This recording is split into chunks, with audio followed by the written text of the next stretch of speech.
Hey, salut les amis, et aujourd'hui on se retrouve sur la chaîne de Lolo Marseille pour les pronostics des huitièmes de la Coupe du Monde. Alors, c'est parti. Nous commençons par Uruguay-Portugal, un match très dur à pronostiquer, surtout que des deux côtés, ça fait du lourd en poule. L'Uruguay terminant à 9 points et le Portugal terminant à 7 points avec un nombre de buts qui est total de 5, ce qui est déjà pas mal. Donc voilà, alors Uruguay-Portugal, moi je pencherai plus vers un Portugal vainqueur, mais on sait jamais. On sait jamais. Bon, ça c'est la rencontre qui nous intéresse tous, France-Argentine. Je pense que l'Argentine s'est réveillée trop tard en phase de poule et que là, ils vont pas savoir vraiment quoi faire. Certes, l'équipe de France n'est pas dans cette meilleure forme, mais je pense vraiment qu'ils vont se réveiller. Ils vont se mettre un gros taquet à l'Argentine en mode 2-0. Je pense vraiment une victoire de la France. Donc j'espère, franchement, cet après-midi à 16h, les gars, ratez pas le rendez-vous TF1, Beansport, c'est comme vous voulez. Après, nous avons la demi-finale Brésil-Mexique. Alors, j'aurais kiffé que le Mexique aille plus loin dans cette compétition parce que déjà battre l'Allemagne, c'est un truc de fou. D'ailleurs, bisous à nos amis allemands. Ouais, battre les Allemands, c'est un truc de fou déjà, mais malheureusement, c'est le Brésil derrière. C'est pas le Mermoud FC. Donc, je pense que le Brésil passera malheureusement pour le Mexique. Mais comme quoi la Coupe du Monde des fois. Belgique-Japon, bah là franchement non. C'est bon, c'est la Belgique qui va passer, on le sait tous. Si le Japon passe, je m'engage à faire une boule à Z. De toute façon, ça se passera pas, mais bon, au cas où. Espagne-Russie, là c'est la même chose. Ça sera l'Espagne qui passera, c'est quasi sûr à 99%. À part si la Russie paye le match. Non, je rigole. Mais je pense pas que la Russie pourra battre l'Espagne. L'Espagne, c'est quand même l'Espagne, quoi. Croatie-Danemark. Bah, la Croatie. La Croatie, parce que le Danemark, elle est passée dans les poules, mais perso, moi, elle m'a pas impressionné. Alors que la Croatie, si, parce que déjà, on l'attendait pas première de son groupe, on l'attendait deuxième. Et puis, elle a fait son match de poule à 9 points. Voilà. Elle a fait tout à 9 points, si j'ai pas de conneries. Ouais, c'est ça, 9 points. Donc, oui. Suède-Suisse, deuxième match un peu dur à pronostiquer. J'aimerais beaucoup que la Suisse gagne.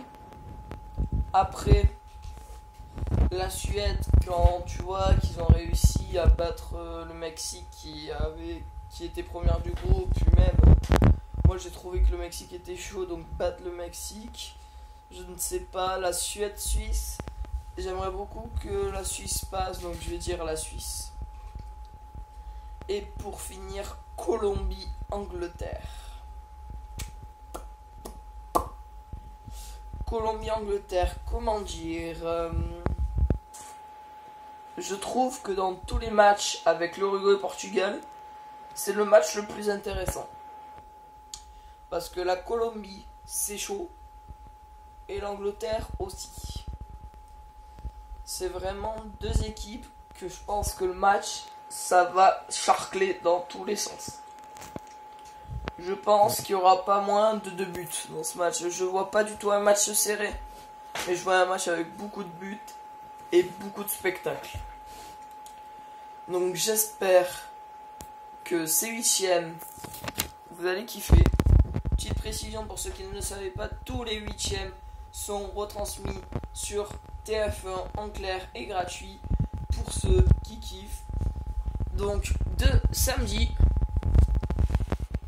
aujourd'hui le 30 juin, jusqu'à mardi 3 juillet, vous avez un match à 16h et un match à 20h. Et petite précision, ça j'ai vu, c'est rigolo, c'est qu'à chaque fois qu'un pays gagne la Coupe du Monde depuis je me rappelle plus quelle année, à chaque fois il est éliminé après. Regardez, La France, on l'a gagné en 98. En 2002, on est sorti des poules. Après, on est éliminé des poules. Allemagne, ils l'ont gagné en 2014. En 2018, ils sont éliminés. Italie, en 2002, ils gagnent. En 2006, ils sont éliminés en phase de poule. Bon, petite coïncidence. Bon, au moins, on sait que si on gagne la Coupe du Monde par n'importe quel châtiment que ce soit, on sait que l'année prochaine, il y a 4 ans. Dans 4 ans, on sera mort. Mais bon, non. En vrai, voilà. Donc, si on respecterait mes pronostics, ça ferait quand même des huitièmes, des quarts de finale, excusez-moi. France-Portugal. Brésil-Belgique. Brésil-Belgique, ça peut être un beau match. Espagne-Croatie. Suisse. Ah, c'est vrai que j'ai pas dit le gagnant de la Colombie. Ouais, moi je dirais la Colombie. Donc Suisse-Colombie, ça annonce des beaux trucs, franchement. Moi, ce qui me fait un peu triste, entre guillemets, c'est que d'après les pronos, et je pense qu'il va se passer, il n'y a pas de surprise. À part peut-être la Croatie, mais sinon il n'y a pas vraiment de surprise dans tout ça. Mais bon, après, voilà. Et petite question, répondez en commentaire. Est-ce que vous voyez un pays qui n'a jamais gagné la Coupe du Monde la remporter, ou un pays qui l'a déjà remporté? Écrivez-moi ça en commentaire. Et moi, je vous laisse. À la prochaine. C'était Lolo Marseille. Bonne fin de Coupe du Monde. Ciao.